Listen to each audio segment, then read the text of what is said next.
Good morning, everyone. We are still continuing with our topic on law of agency.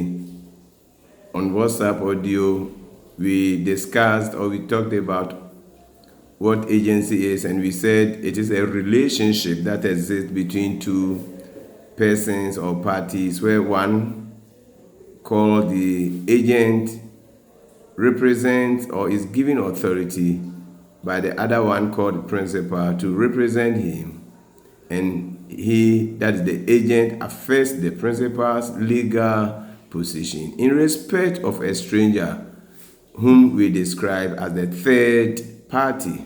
And we said either in making of contract, that means the agent will be making contract on behalf of the principal, or in disposition of goods or property.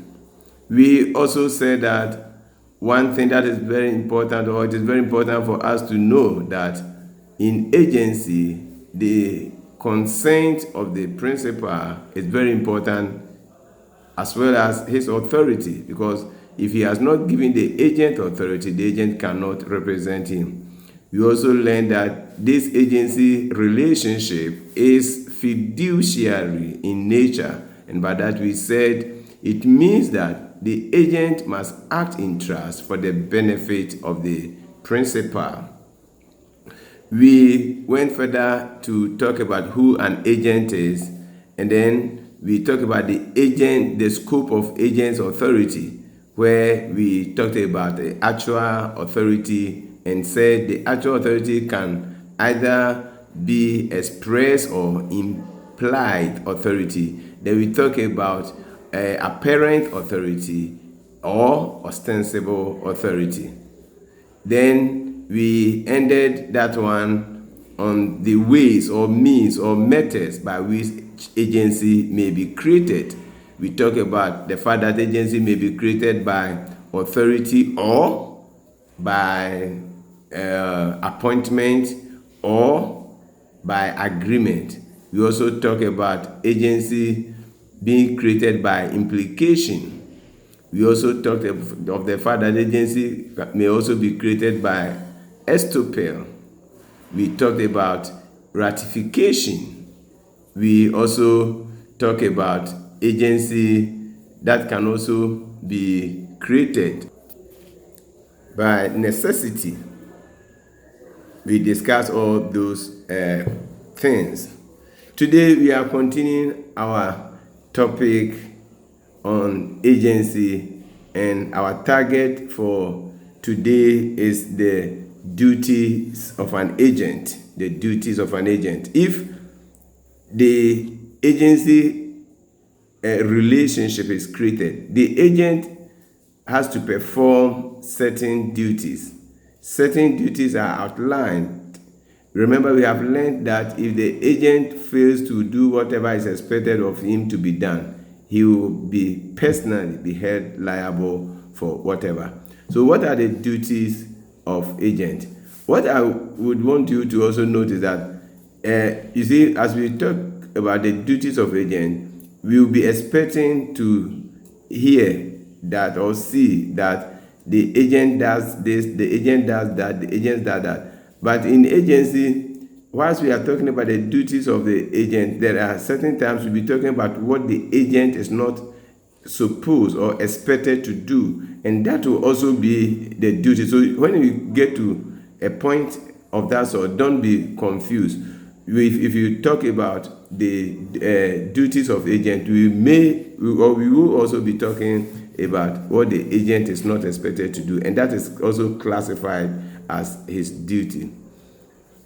One of the duties of an agent is to exercise standard care, or we can also say his duty of performance, to exercise standard care.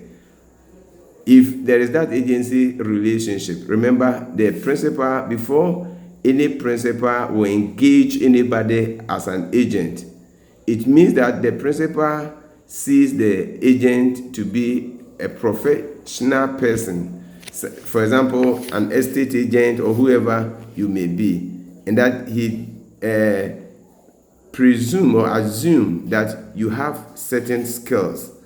So you need to exercise that skill that anybody in your profession would exercise in respect of even his or her own goods.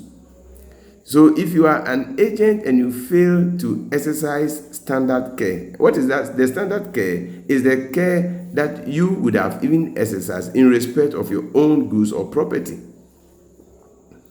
You or that particular profession that you find yourself, you have certain skills. That is why the principal engage you to be an agent. So if you fail to exercise that standard care, then the principal can have certain remedies available to him, as we shall talk about. So in the course of performing your duties, you need to exercise standard care. And by saying exercising standard care, it means that you should not be negligent. There shouldn't be any negligence of duty. You should, as much as possible, do whatever is expected of you, applying all the skills available to you. So if as an agent you were conveying goods from Cape Coast to Kumasi, and let's say books, you hired a car and you did not cover the books, and as a result of that, it rained and the books were destroyed. It means you did not exercise standard care, and therefore you'll be liable for whatever has happened. So you should take note of that. But you see, you will not be expected to exercise care that you yourself would not have even been, or you would not have exercised in respect of your own goods. Assuming you were on a ship and then the principal's goods fell into the sea. The question is, are you a swimmer? If it were your own goods, would you have dived into the sea to bring out whatever fell? If the answer is yes, then you should exercise the same care in respect of the principal. If the answer is no, then nobody would. If you are not a swimmer, you cannot swim. So at that material time, there is nothing you can do. So that is number 1. 2, another duty of an agent is that he should not delegate his duties to another person. In other words, he should not have a sub-agent. Remember I told you the principle of agency is also in line with delegation. If somebody has given you authority to act on his behalf, the person knew you have certain skills that you are supposed to exercise in respect of whatever he has entrusted to you. So you are not supposed to also have an agent. You cannot have an agent. An agent cannot have an agent. If you also have an agent, then it means that you have had what you call sub-agent, and you are not supposed to do that. If you do that, the principal will take legal action against you. So an agent is not supposed to delegate his duty. He's supposed to perform the duties himself. If he thinks that he wants to delegate his duty, then he must inform the principal for the principal to agree or not to agree. So that is what you should also take note of. Let's move to the third point. Another duty of an agent is what we call duty to account. The agent should render proper account to the principal within a reasonable time. He should, in as much as possible, separate his personal account from that of the principal and render accounts within a reasonable time.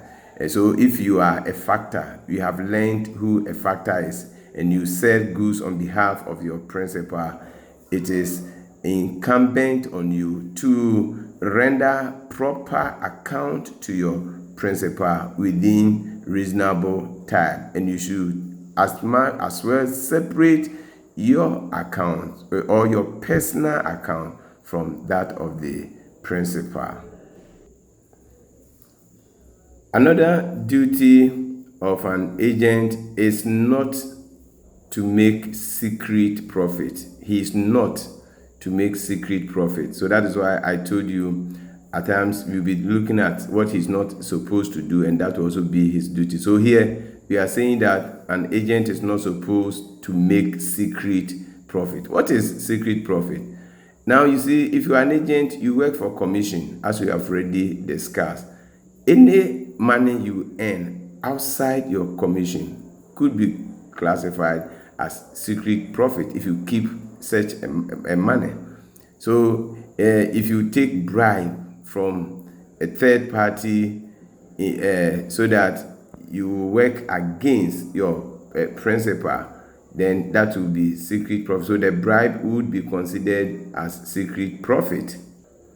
So you took the bribe in order to work in favor of the third party against the interest of the principal.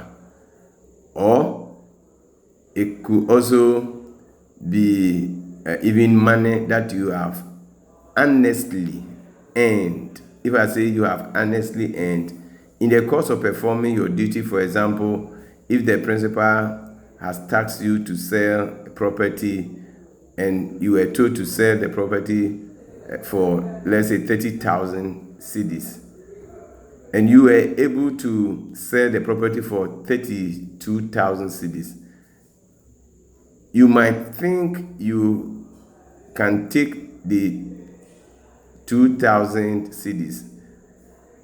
That will be wrong. You cannot. If you do that, that will also be considered as secret profit. So you should hand over every money, that is the 32,000 cedis, to your principal, even though he told you to sell the property for 30,000 cedis.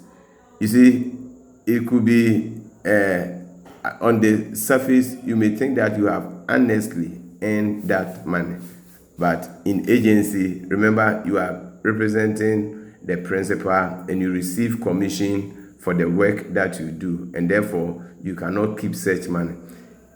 It may also interest you to know that even in the course of performing your duty, if you are given a gift, you should hand over the gift to the principal. Remember, you are representing him, so whatever gift is even given to you is his. So you cannot even keep that gift. If you keep the gift and the principal sees it, he either collects the gift or whatever action he takes, he can take that action.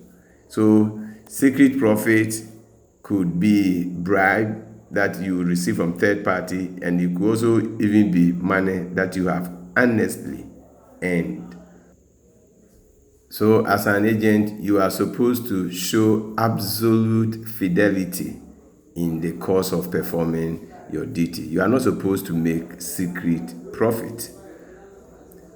Another duty of an agent is his duty to be honest. The agent is supposed to be honest in the course of performing his or her duties.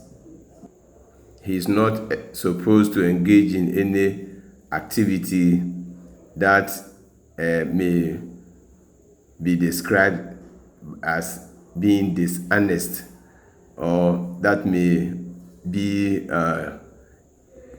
of conflict of interest. So he should be honest in exercising his duties. Another duty of the agent is the fact that he is supposed to be obedient. He's supposed to be obedient. So his duty to be obedient to whatever instruction that the principal has given him. He should perform exactly what he had been tasked to perform. Another duty of the agent is that his personal interest should not conflict with the duties assigned him. If, for example, you are an agent and the principal has tasked you to sell a particular property, you cannot buy the property for yourself. If you have that interest, you should inform the principal. An agent cannot buy for himself property that has been entrusted to him. So if the principal has asked you to sell a house, you cannot buy the house for yourself. So you should also take note of that. Another duty of an agent is that he's not supposed to relay confidential information to outsiders or to third parties. This even extends to when the agency is terminated. Even if the agency had been brought to an end, the agent is not supposed to reveal any confidential information in respect of the agency to third party. So in essence, these are the duties of an agent.